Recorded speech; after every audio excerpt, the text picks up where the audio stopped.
I would hope that our musical style has evolved since then. I guess it's the job of every artist, and I feel like we're surrounded in our organization by musicians, but I think at the heart of what we do, we're artists, so we definitely view it as sort of painting or acting really more. So, yeah, I would think we evolved all the time by sort of, most of our early albums are such a big cluster of information, and I think year after year we decide that less is more.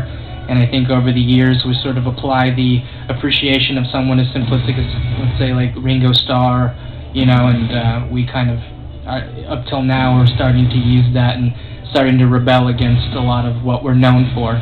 Yeah, we're fans of Red Hot Chili Peppers. I definitely grew up, watching them, and they took us under their wing, so they're like, older brothers, and, it was the one band I could count on when watching television, and they would tell me everything about, from, let's say, Astor Piazzolla to the Germs, and everything in between, and, any punk band that's telling people about Parliament Funkadelic is, in my book, a really important band. So, I guess if you break it down, a lot of people in the industry are not afraid to tell you that they want you to tell them what's cool. I mean, it's their job to keep their ear to the ground, so it benefits us highly that any band that's considered a pop act might like what we do, because sometimes we do consider ourselves a pop band, but we're just kind of maybe the future of what pop is going to be, so we do it in a different way.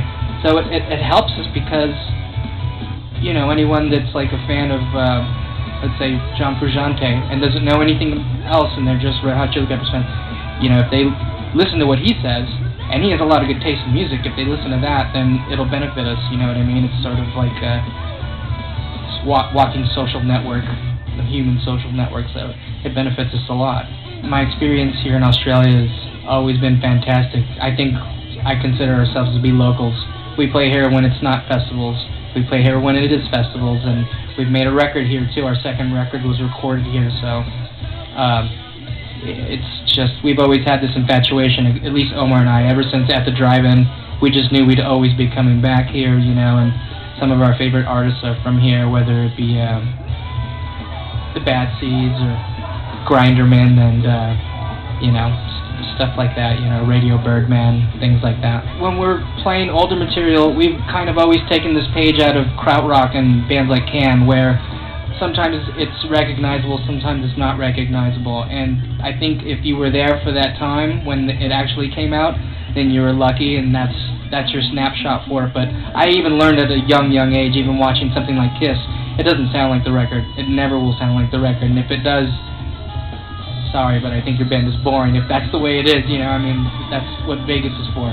And we're not a Vegas act, and when we take our page out of Can and krautrock and stuff, it's good to reinvent it so it stays fresh with you, and it's just like a relationship, you gotta create on it, and it may not be recognizable, but the spine and the heart are still there, and I think you can, that's the thing about our band, is you walk away with this tailor-made experience from that moment. Oh, all the time. Australian crowds are very, very passionate, and I consider them number 3 in my favorite people to play for. It's Mexico, it's Italy, Australia. Next to the Mars Volta is we just handed in our new record, and we're going to let them digest it and figure out how to pick what they think is a single, if anything like that pops out, and let them figure out how to work it and define it and all that kind of stuff. So it might come out January. And until then, we're all working on separate projects until then, and this is like the last of our kind of world tour run.